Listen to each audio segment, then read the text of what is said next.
Martin. How we doing, mate? You all right? Yeah, good, Dave. Good to see you. Yeah, everything's well. Can Looking you forward believe to it. we were just saying before we started recording? Can you believe it was August 2020, the last time we spoke to each other? Oh, it's just crazy, mate. I don't know whether that is that a sign of getting old, or I know. have we got busy lives, or I don't know. I know. Obviously, a lot's probably happened since that time over just under 3 years. But August 2020, we were just working out that there must have been a circuit breaker within all the lockdown restrictions that allowed us to meet face to face. If you could just fill us in briefly, mate, on what you've been up to, generally speaking, and are you seeing any impact from that lockdown throughout the community at the moment? Majorly. So obviously, when we spoke last time, um, sort of we stepped up really to meet the demand, and we got involved a lot with the food banks, because all the coaching and all the support had to be online. And I know obviously you became really busy in that period because we were all doing stuff from our offices at home. But yeah, it's a bit of a strange one really, because we knew this was going to come, and I sort of predicted that there was going to be a big fallout. I know one of the big topics today for this podcast is going to be addiction. Yeah. And that basically, the addiction is sort of like, it was explained to me by a pal of ours, Dave Sheridan, about having a corridor, and my corridor is addiction and recovery, because that's my journey. Mm-hmm. But then the rooms off the corridor, have expanded as time's gone. So it's personal development, it's lifestyle management, um, you know, discussing mental health, and just basically creating a safe space and a bit of a forum where people feel safe to share. That's been massive. We've done what's new since we last spoke. I've done my peer-to-peer support training, which has been really good. And what's quite interesting is, for me anyway, is that the NHS are now recognising that lived experience is as beneficial as academic qualifications. Yeah, of course, definitely. Which I think we've always known. Mm-hmm. Because the likes of the addiction fellowships have been around since the book of Alcoholics Anonymous was written in the 1930s. Wow. So that was peer to peer, wasn't it? That was people who've been through it. But obviously it just never got parceled up like that. And I think the benefits of the way we've changed, as a society, is amazing, and it's really exciting for me that the likes of Health England are actually now realizing that and recognizing that, because it was a bit of I always felt it was a bit taboo in the past. Yeah, I think the term flying around at the moment is social prescribing, in it. So the doctors and the NHS and GPs and that are now, like you said, more open to prescribing other, like you said, through that lived experience, other organisations that can help individuals deal with whatever issues they're dealing with before they start dishing out prescriptions and medication and all that. So yeah, social prescribing is something that's been on my radar for a few years, working at me job that I had previously over in Lee, and that's going to be massive for you, and especially Dave Sheridan, and that moving forward, isn't it? Yeah, definitely, and I think to have that door opened with the NHS and with the GPs is incredible. And I think after we've spoken to a few GPs and a few people within the health service, it's such a welcomed initiative for them, because they've been really frustrated in the past because their services are stretched to the max. And they're saying to people, well, what do you need? Well, I think to speak to somebody would be good. And they're like, right, okay, we can get you in front of a counsellor, but it's going to be like 3 months on Tuesday. Yeah. Because their services are just so stretched. So for the GP to have the confidence to be able to refer somebody to the likes of the organisations that we're going to be working with is huge. And we can see people straight away, because as you know, you don't know what a lot can happen in 12 or 13 weeks. Yeah, of course it can. We know what the worst case is of poor mental health, and best case, people just stumble along and you know that they're not enjoying their lives and they're just existing. So yeah, really, really exciting. And as I say, a lot of that won't be addiction. But I think because of my journey, that you know that word get banned. I hate saying journey, but sometimes it's difficult to use another word Yeah, yeah, to I know what you mean. describe it. Mine was more of a, I would say, a roller coaster ride than a journey. I don't think Alton Towers would be installing it. Yeah.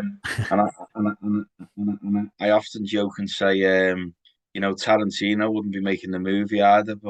Um, but I think it's like what it's done is I'm so thankful for it. And I've spoken to a few people about this recently. And a guy questioned it and he said, You're grateful for it. And I'm thankful. And I was like, yeah, because it's made me what I am today. Mhm. And, I love the old sayings. What doesn't kill you makes you stronger. And I think what I have been through has brought me to where I am today and who I am today. And that's what I try and get across to clients as much as I can. I mean, my little line on the back of my business cards is to live in the past is to die in the present. Yeah. And I think that's massive. Um, So elaborate a little bit on that for us, Martin, then for people who are listening. Elaborate on that little saying on the back of your business card well, then. I just think like what we tend to do as human beings, we tend to dwell a lot on what's gone before. And it took me years to realize that I can't fix what happened yesterday or last year or 10 years ago or 20 years ago, but I can change what happens in a minute. I can Hmm. change the next 5 minutes and I can change the next 5 years and I can change the rest of my life. Now, that seems quite simple and common sense to somebody who's got their life in order and what we talk in coaching about being aligned, having your body and Yeah. your mind in the same place, which we have this morning because we said we were going to start at 10. And we did, apart from a couple of little technical hitches. We were there ready with a brew, a 5-2. Yeah. If I 15 years ago, um, you know, I wouldn't. My life was that chaotic, and some of the people that were speaking to like were that chaotic. It wouldn't have happened. We wouldn't have even had the conversation. So, I think I think what what I like to get across to people is don't don't drown yourself in all the stuff that happened before because it's just there's nothing to gain. Hmm. There's nothing to gain by dwelling on the past because it's just It's it, done, it, isn't it? It's over. oh, Yeah. and there'll be issues that you need to deal with. Don't get me wrong, but nothing's that bad. There's nothing that can't be talked through, and obviously there's things where like if people have committed major crimes, and they've done some bad things, which you do come up against. Hmm. Um, that's got to be dealt with. It might have to be dealt with, legally and custodially. But it might have to be dealt with. Just saying, well, listen, that was that version of you at that time, but it's not you now, or it might be Yeah. you now. It might still be you, but you're talking about it, and guess what? If you talk about it and work through it and strip it back, it can improve. And I'm living proof of that. Yeah. I mean, you can beat yourself up too much as well. I mean, some of the lowest points of my life and the mistakes I've made growing up, as we've all done, made mistakes and made poor decisions. I'm kind of over them now. Do you know what I mean? I do look back every now and again and think, oh my God, that was stupid, that, but I don't dwell on it too much because it can stunt you moving forward as well, can't it? If you're constantly, like you were saying, Martin, dwelling on the past, then that is gonna put barriers up to you moving forward and improving yourself and all personal development that me and you are very much into. You've got to find a way of drawing a line under that past, haven't you? Yeah, 100%. Like I was working with somebody and they were like the lives which they just gone right off the rails and he was beating himself up over a relationship that had gone on 20 years before. And I was like, where's the girl now? And she was like, she lives in London. Well, what's she doing? she's a film director.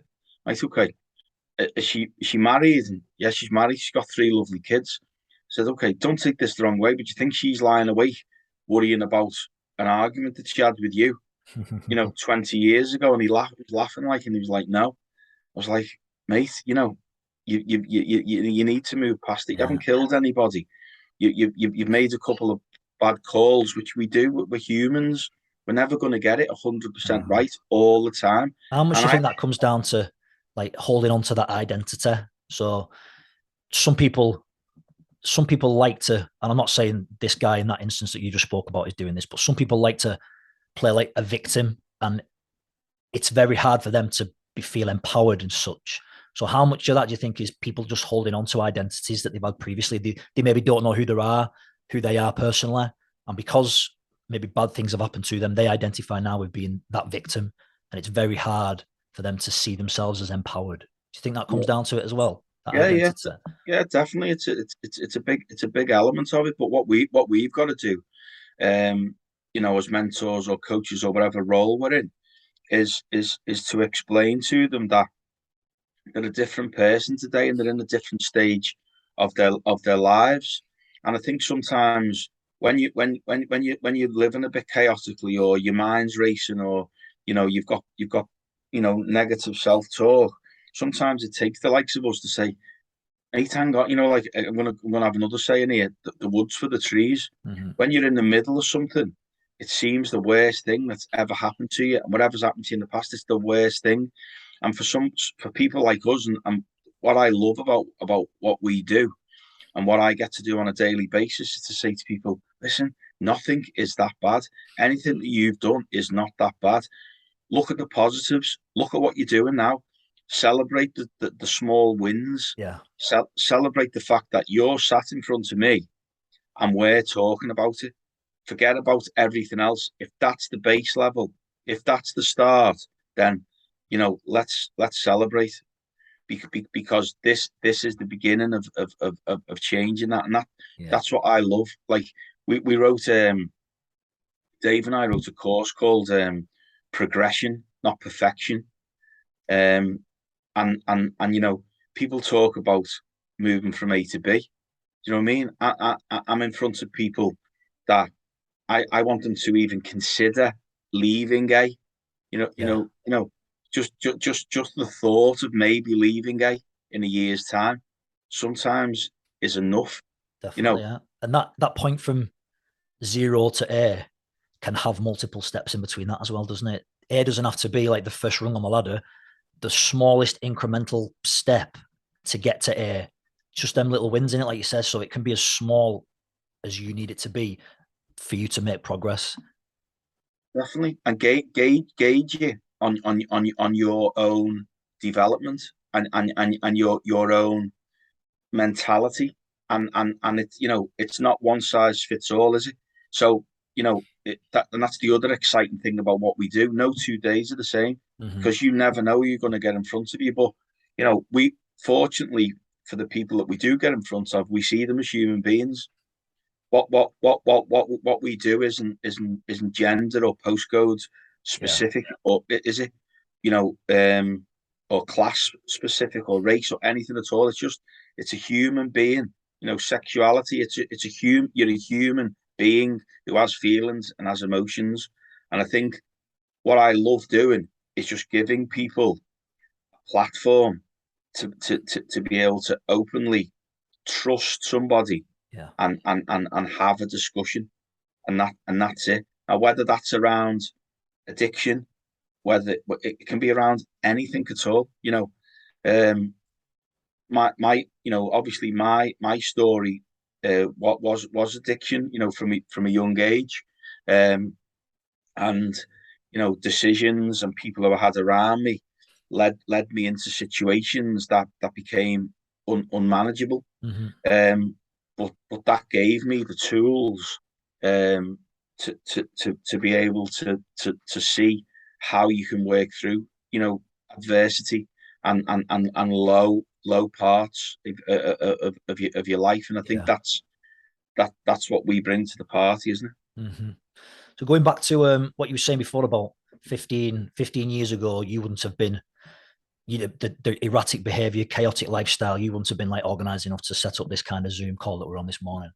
Is that, we'll get into timelines in a minute. Was the personality that led to you becoming addicted on various substances and alcohol, or is that the environment that led to it? I'm always fascinated by, is there a person who's personality wise more inclined to become addicted to something, or is it completely down to the environment and the individuals and where you put yourself? Does that make sense? Yeah, no, it does, mate, and it's a great question. And we could probably record another 25 podcasts on this, and I could bore you to death. And it's a very, very thought provoking question for me. And I'll try and justify it, within a couple of minutes. But I think I don't really know. I just think that I personally believe it's a combination of situations you get yourself into at a young age. But is the stem of it, does it stem from emotional feelings, and how do you know?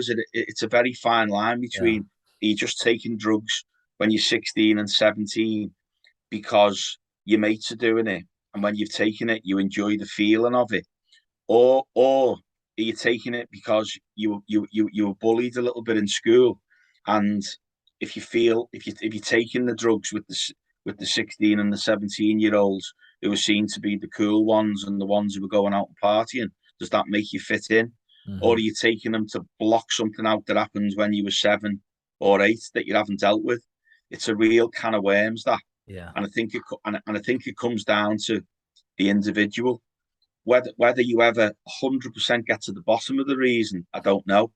What I do know is, with putting procedures in place, and going through certain elements of work, then you can get to the fact, you can find solutions, if general solutions, really, if that makes sense. I know, because I know with me, I took my first drug. I started drinking alcohol when I was 12, and I think we've spoke before, Irish Catholic background, big parties, family parties. Someone gave me a can of cider when I was 12. I liked the way it made me feel. Continued to drink, excessively. And then obviously born in 72, 1988, I was 16, and 89, 90 was the dance scene, in Liverpool, Quadrant Park, Yeah. The state. And someone gave me an ecstasy tablet, and, wow, that was just like, that worked for me. And because of, obviously, the environment of being in with the alcohol, I thought drugs and alcohol were okay, because all my family did it. I realise now, majority, quite a big number of them were functioning addicts, which I didn't realise at the time. I just thought that's what everybody did, and then all my mates took drugs, so I thought that's what you did. Yeah. So, and then with regards, like, is it your personality? People talk about addictive personalities again. There must be a bit of that, but it's a tough one, that, mate, because, like, once you start, like, I didn't have an off switch. So is that part of my personality? Probably, that excessive addictive behavior. Yeah. But what triggered it initially could be, a combination of things. I know that's probably a bit vague, that, but it's probably the best way I can describe it. No, I get you, and it was a bit of a rhetorical question anyway. I kind of know that it's difficult to say whether it's nature, nurture, whether your personality had more to do with it than the environment you put yourself in. But I just wanted to get your kind of take on it. At what point did you realize that it was getting out of hand? You know what? It was a weird one with me, and I think this is happening a lot. I'm seeing a lot of this now, and I'm relating, and seeing myself in a lot of clients that I'm getting in front of me, because there's a massive wave of people in addiction that haven't acknowledged it. And I think you asked the question before about what have you seen any changes or what's happened? I think what's starting to come over the hill now is a product of COVID and lockdown. And I think there's a lot of undiagnosed addictive behaviours out there with a whole range of the community, not just at the at the level sometimes that we find ourselves in the homeless hubs and the shelters. I'm talking about people in business, high achievers. I think that's the big. Sorry to interrupt you, mate. I think that's the big eye opener for me. That particularly growing up in St Helens, when someone refers to someone as a drug addict, immediately the stereotype goes to a heroin addict, homeless heroin addict, drinking cans of whatever, skull soup on the street. It doesn't enter your mind, for me personally anyway, it didn't at a younger age. I didn't assume there was people just living lives, going to work, maybe successful lives on the face of it, who were dealing with addiction. That's something that's been more eye-opening for me as I was starting to get into like my early 20s, late 20s, early 30s, seeing people who could be considered addicts, but who had on the face of it normal, regular lives. Yeah. That's it. You're spot on. And just because somebody's earning £100,000 a year and they've got two top of the range cars on the path of the 4-bedroomed detached in a leafy suburb doesn't mean they're not an addict, and doesn't mean they haven't got addiction problems. Do you know what I mean? That's it. And but doesn't that prove the importance of the stuff that we do? Because in the past, the stuff that we're doing now just wouldn't have been accessible. I mean, I'm sure you had but before COVID, I thought Zoom was a song by Fat Larry's band. You know what I mean? I don't even know who that is. I don't even know who that is. I'm showing you age. My granddad told me about it, but I've only thought about that whenever you can have that if you want. But no, we wouldn't have been doing this, would we? There's no way we'd have been doing this. So when this goes out to whatever platforms it's going on, somebody will watch this who will relate to this, and power of what we do. And sometimes we need to recognize, because we're not great at this, we need to recognize how good it is what we're doing, and the power of what we're doing, especially as guys of a certain age. We work right across all the sectors, and I know this has been widely discussed, and there are a lot of men's mental health groups, because as blokes, especially in the north, we're not great, are we? We haven't had a reputation of being great. No, we're getting better. At discussing and opening up a little bit more, but there's still a stigma in there surrounding working class into sports, for you to open up and talk about your feelings and that. Pull your socks up. We've spoke about this, man up and all that. We're still fighting against all that, but we're making massive leaps, and we are. And for me to be getting invited through the work that I do with Dave and Maximum Edge, for me to get invited into high schools and sports clubs to speak to 14, 15, 16-year-old lads and girls for that early intervention, mate, that wouldn't have happened not that long ago. It's amazing. I'm even going back. Only going back sort of 5-6 years. It wouldn't have happened because the barriers were up, and organisations were frightened to let you in, especially about topics around like knife, gun crime, addiction, because if they were letting you in, they felt as if they were admitting they had a problem. That's changed now. They see it now as part of education almost. That's massive, isn't it? So I know if anyone wants to go and listen to the previous episode with Martin, it's on the Incremental Gains podcast, and we did touch on kind of your background a little bit. And one aspect of it was you worked in nightclubs. I'm right in saying that, Anna. You worked in the club scene in Liverpool.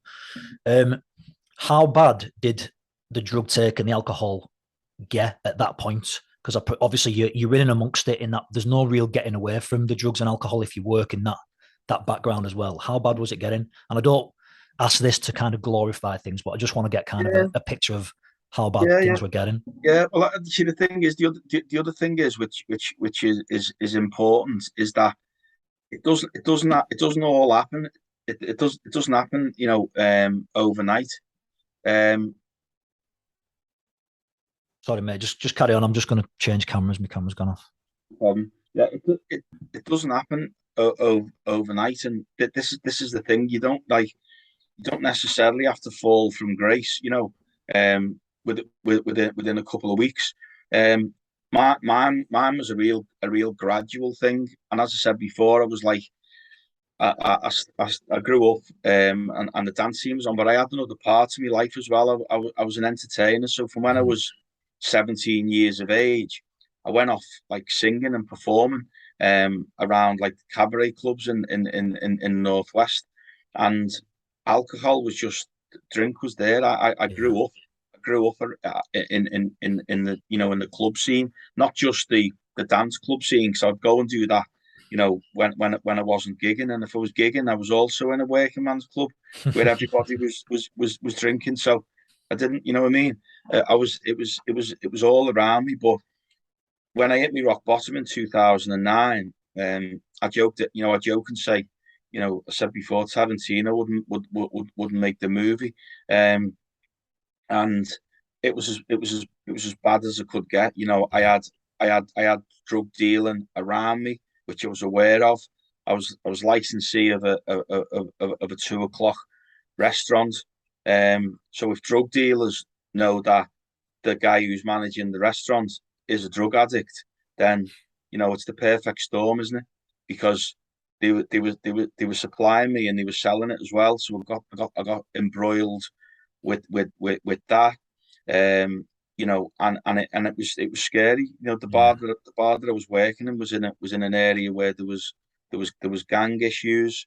There was a lot of violence, which I was exposed to and involved with because I was running. I was running. I had the doorman as well, and yeah, it was horrendous. And when I look back, and reflect on it, it was as bad as it could get, really. Yeah. Um, What you did your know, days from look like at that point, Martin? We talked about a chaotic lifestyle.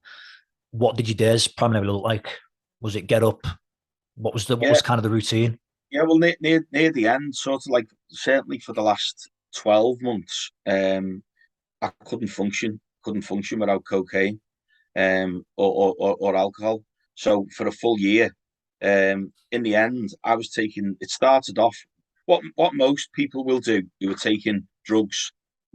I hate that word, but recreationally, or they think they're taking them recreationally, and taking them socially. As guys will go out, they'll have 4 or 5 pints. Somebody will produce some drugs, and they'll take them. In the end, I was doing it the other way around. I was taking the drugs just to basically get me going, and Yeah. then the drink would follow. So my days for the last 12 months were just absorbed by thinking how I was going to get my next drug, or when I was going to be able to have my next drink, and I tried to sort of spin plates to keep things going, try and keep my job going, try and keep my family around me, try and keep my driving license, you know, try and speak to my family every now and again, try and Mm-hmm. pay me debts to the dealers, try and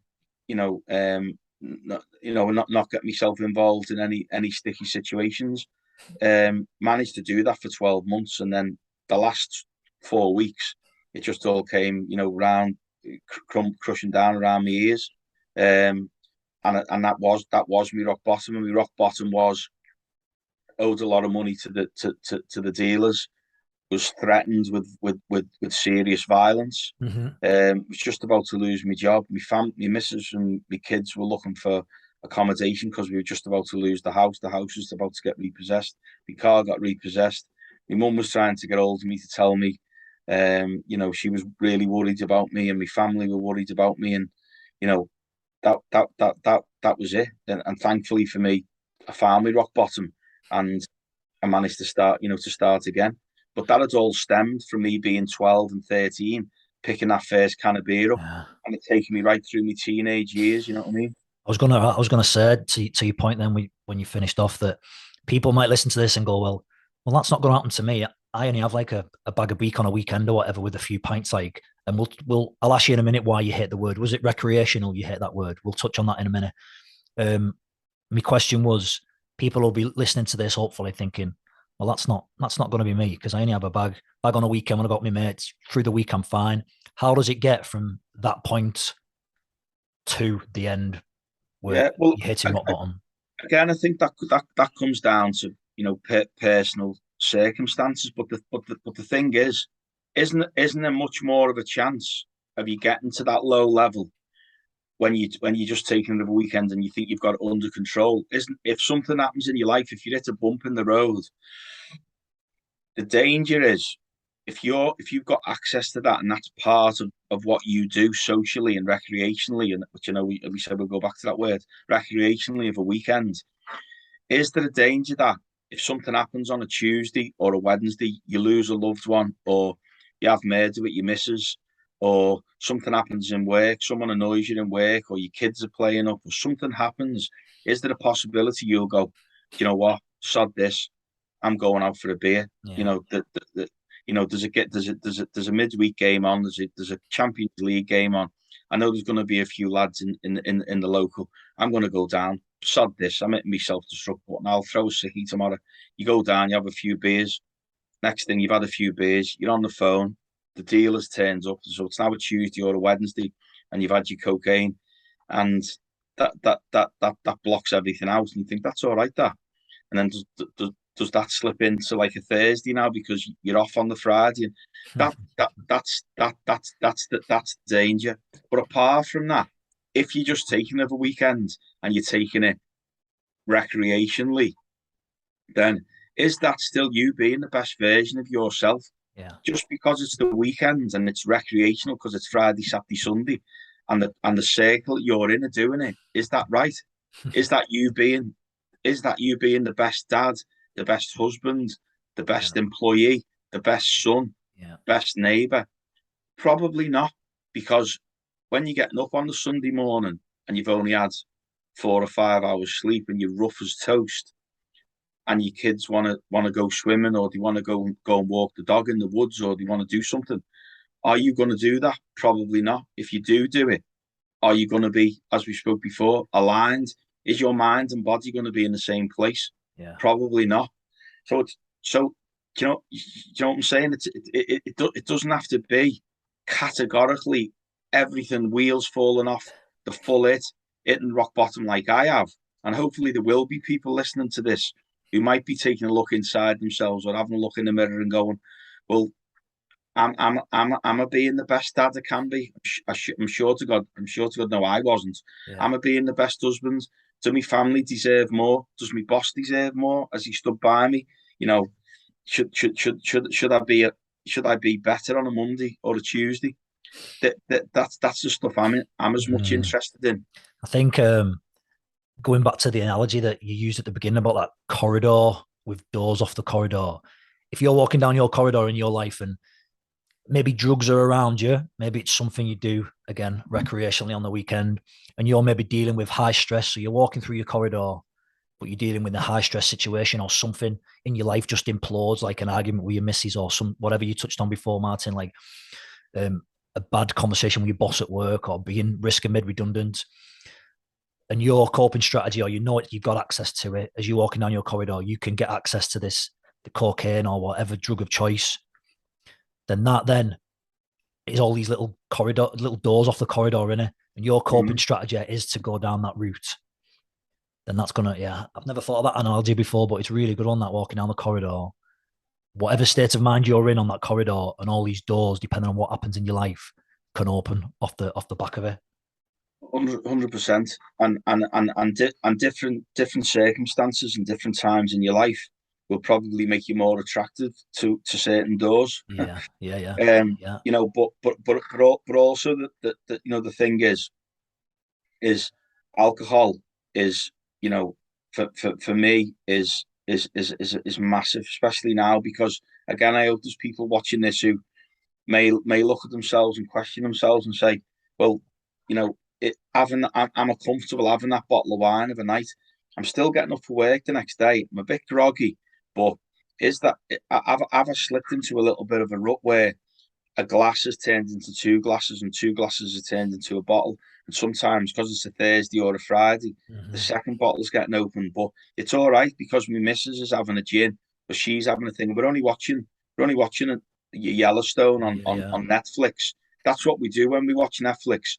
We have a glass of wine, you How do know. you start to become aware of these things then? Because um, so if we back up a little bit, I through COVID, probably the same as everybody else, I not abused alcohol to where I couldn't function, but I enjoyed a few more drinks than I should have done. Do you know what I mean? I was going through probably at the height of like COVID and lockdown, a box of Bud a week, and maybe like almost a bottle of whiskey, just because there was nothing else to do. But I felt fine. I was still training. I was in the gym and all that, but I was drinking excessively for my own standards. So then once we started getting back to normality again, me and my wife both like said, right, that's it. We're gonna not drink on the head. And last year we ended up going like 6 months teetotal, not drinking at all for 6 months, and we felt amazing off the back of it. Slowly it crept back in, and at Christmas I was fortunate enough for my jiu-jitsu club to go full time, so that's my full time job now, which has created a lot of space for me during the day to work on businesses, do projects like this with you. But when you have space and time on your hands, then if you're not aware enough of it, these things can creep in. So the alcohol intake of an evening was getting a little bit more because I didn't have to get up early in the morning to go to work. Classes are of an evening. And I was aware enough that this was not becoming an issue, but I was drinking a little bit more than I should have been. So I was able to knock it on the head.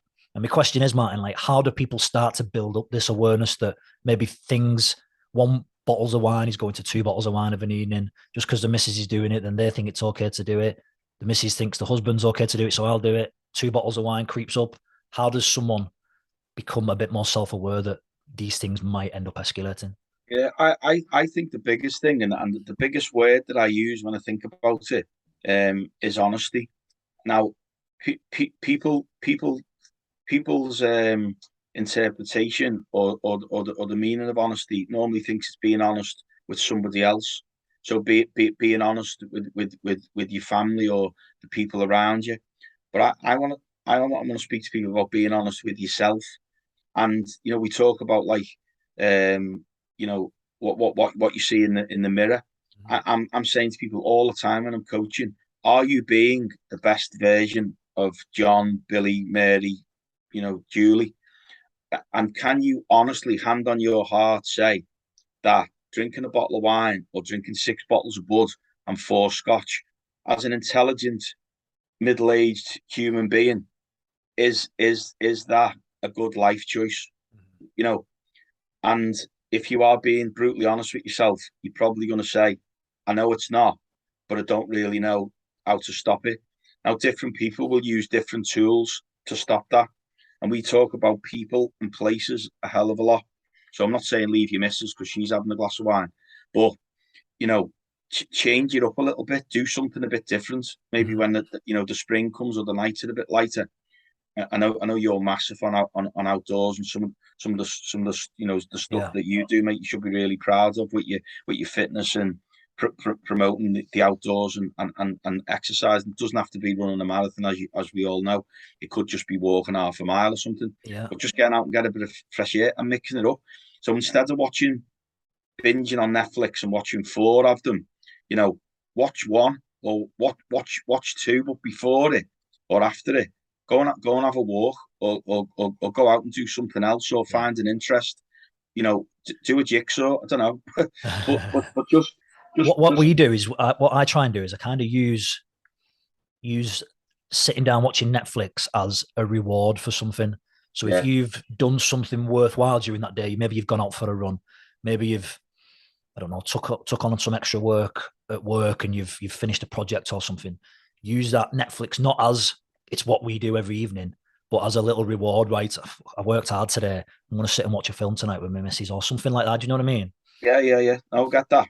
I get that because I mean the amount of people I speak to now who are like, and it is dangerous like Netflix in it because like that next episode comes up and it It's just the algorithms in it, social media algorithms, Netflix mate, algorithms. You might like this next. Yeah, yeah, Got you yeah, hooked, mate. Got you hooked. yeah, yeah. And then Yeah. and then I know people who are like, this is another mad one, talking about like addictive behaviors. I know people who are struggling a bit with it. They're not sitting watching Netflix and getting drunk, but they're binging it and they're looking at each other and it's 3 o'clock in the morning and they're still watching. Yeah. Should we watch one more? And then they've got to be up Yeah. at 7.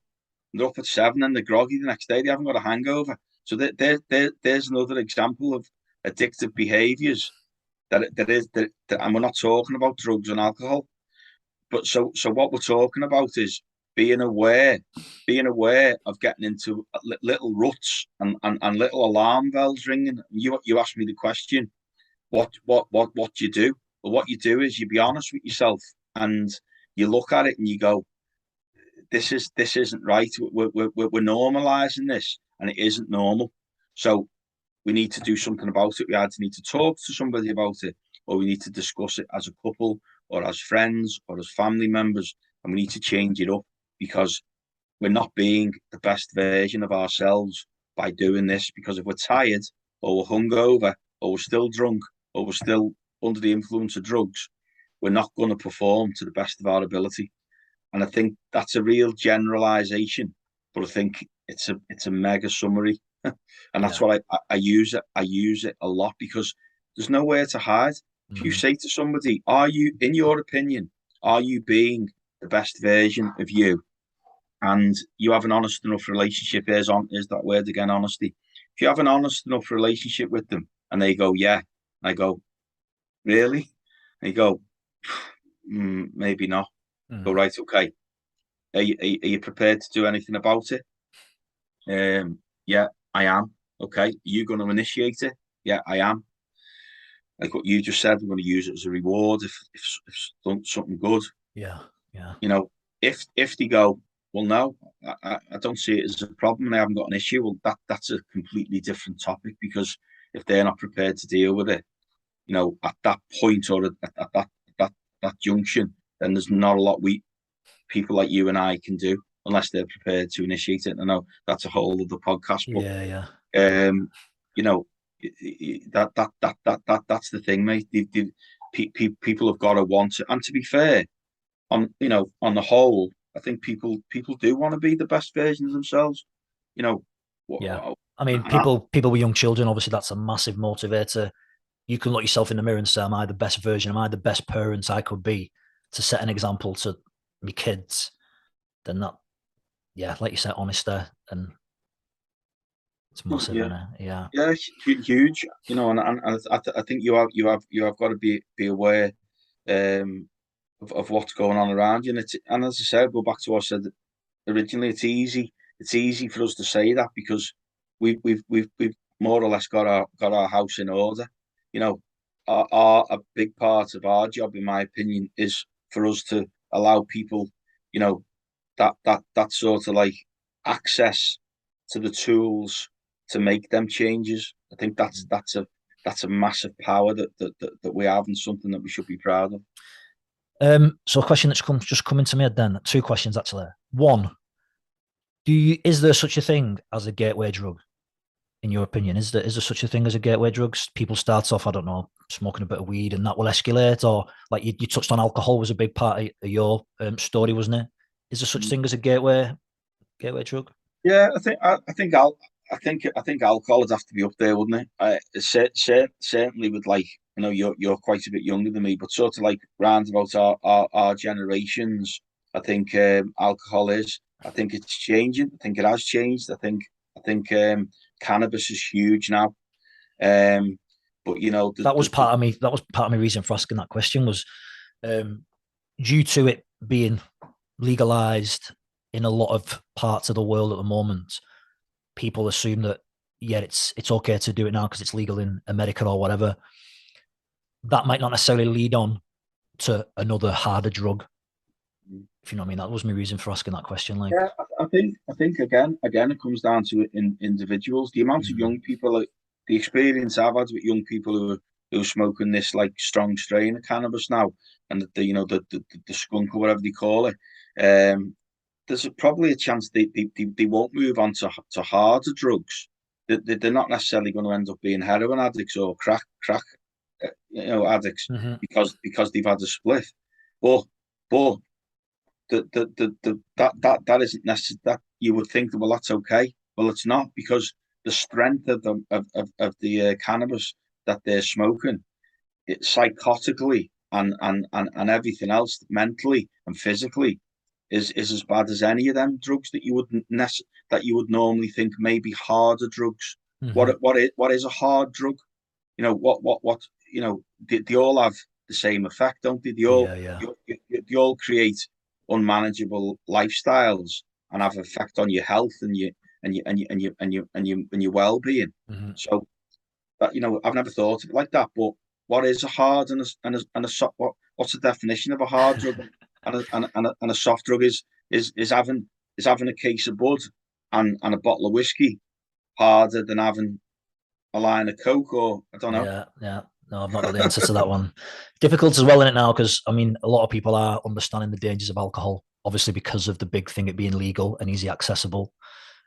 Compared to the argument is that smoking cannabis relaxes you a little bit more. I mean, I'm not even to have that conversation with you. That's for a different podcast, but it's obviously difficult for people in it to make these decisions now because alcohol's so easy accessible. You're getting more and more promotion of cannabis being what's the right word? Being you're not as aggressive when you're on it. You're not going to be going out causing disruptive behavior on it in the Yeah, streets. It's difficult, isn't it? Difficult. yeah, which makes it more makes it more acceptable, doesn't it? Yeah. Really, possibly. But I think I think really, and to be honest, I haven't thought about this for a while. So thanks for sort of bringing this into my head. I think a massive summary really is to say that just be honest with yourself, and just take a step back.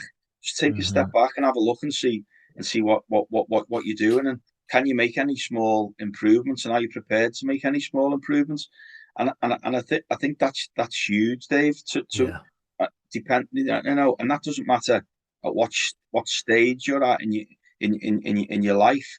I think if everybody is honest enough, there's nobody who's absolutely got it nailed. I don't care what they say, and if they do say it, that they're lying. Is there anybody who's got absolutely everything boxed off and everything in line? And I really don't. I don't believe Yeah. No. that there is. And we speak a lot. And again, this is another podcast. The work that we've done in sport.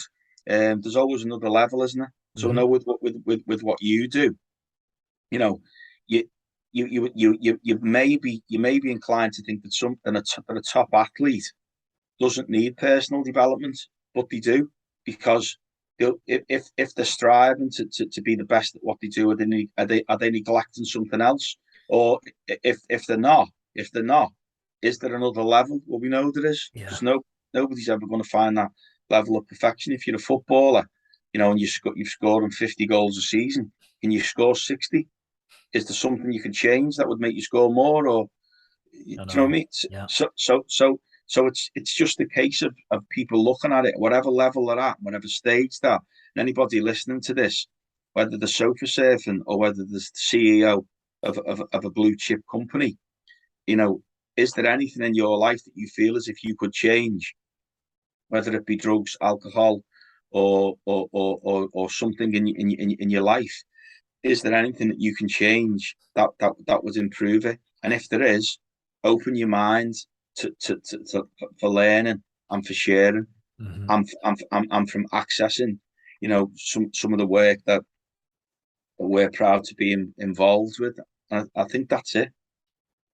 Yeah. So if someone is listening to this, watching it, however they're consuming this podcast, and maybe so two scenarios, maybe they have hit their rock bottom and they're like, I just don't know where to turn. Maybe they've not got a great support network around them. Maybe they're stuck in this wood and they're inside it. They can't see from a high contour view. They're not looking down at themselves. They're in amongst it. They've not really got many options. What would your advice be to them? The only advice I'd give to keep it simple is just tell somebody. Right. Again, I should be getting royalties for old sayings here, but we talk about mental health is huge now, but the cavemen had poor mental health. They didn't know what to call it. A problem shared is a problem halved. Is a cracker, and it's and we've had all that Get Britain talking, and there's no coincidence that them initiatives are there, because just to get something, and here's another one, get it off your chest. It's been proved, so almost scientifically, I think, hasn't it? That Yeah, that yeah. that that that that, that just to share it improves your psyche. You know. Part, I can't remember if I discussed this last time, but I used to be a facilitator of a men's suicide prevention group, all peer to peer support, stuff like that. And one of the biggest things, and I've said this so many times, one of the biggest things that I seen from that experience was that a lot of the time, yeah, it was about getting things off your chest, but getting things off your chest also alerted you to the fact that other people have got the same worries, same concerns. So just to know that you speak about something, yeah, there's going to be different nuances in the circumstances surrounding it, but the main issue, a lot of other people were dealing with the same issues, and it was like, fucking hell, I'm not on my own. Mm, I'm not on my own in the way I'm thinking about this. And for some people, it was one and done. They came to the group, found out that they wasn't the only person dealing with this issue, and that immediately made them feel, I'm not going through this on my own. mm. That was That enough, that yeah. was massive. That was a big eye opener for me. That, yeah. Mm, yeah, that's it. And it can be as simple as that. And there will have been other people in that group who will still be accessing them groups. Yeah, for sure. Yeah. And there'll be some people who maybe access them once a year and they just top themselves up. Or there'll be people who've accessed that group and are now following your podcast. You don't even know who they are. Yeah. And Potentially, yeah. Yeah. that's keeping them on the straight and narrow. So, mate, Yeah. it's massive, but the internet, can be dangerous, but it can be very, very powerful as well. And that's why these podcasts, are unbelievable, because it's 24/7, isn't it? I know.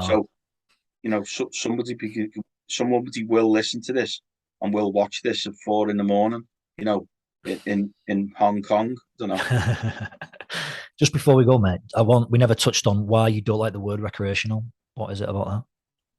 I think because what it does is, it normalizes it, and it justifies it, and it puts it into a category that is deemed to be Okay to acceptable. do. Yeah. Yeah, yeah, yeah. Yeah. So it's recreational, right? Okay, yeah.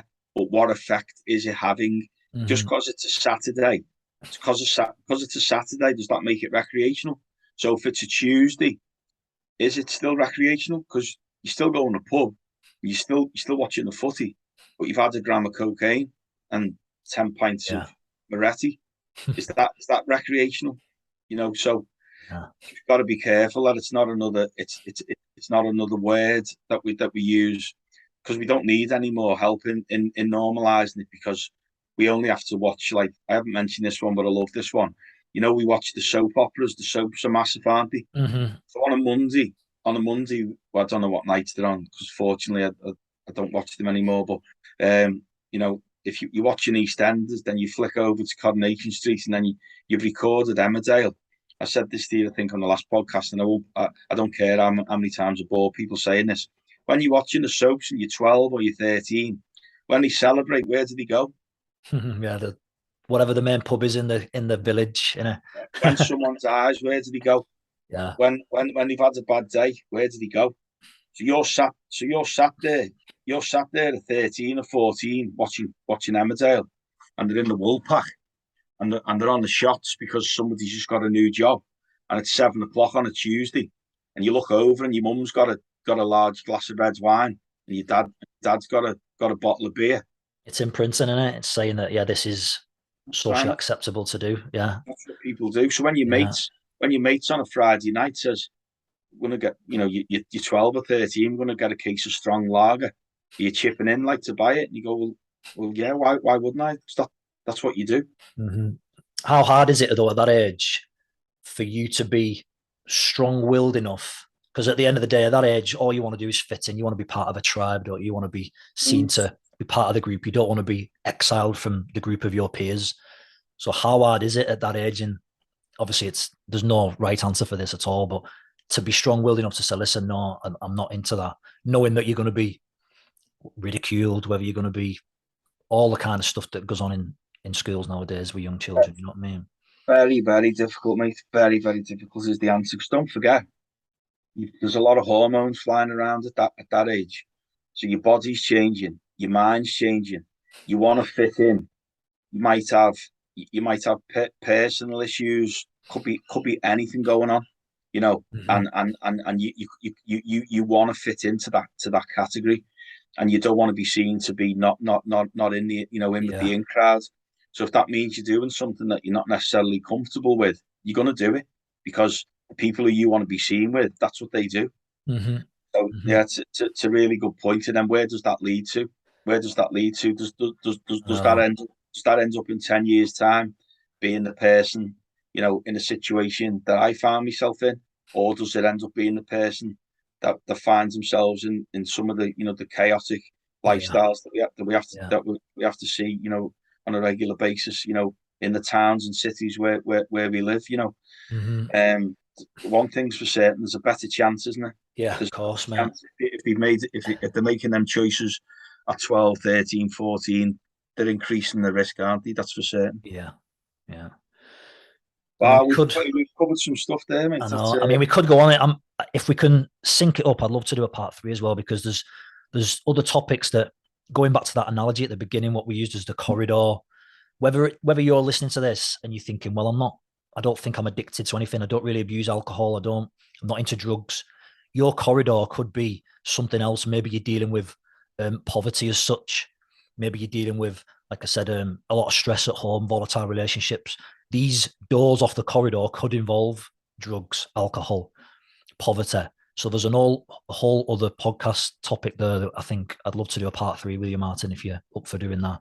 definitely, mate. I could sit here and speak to you all day, but that's not a podcast. That's just me and you having a go. But Yeah, yeah, the great thing is, like, an hour's gone there, and you know we could carry on for another two or three, yeah. and I think I think the content's good.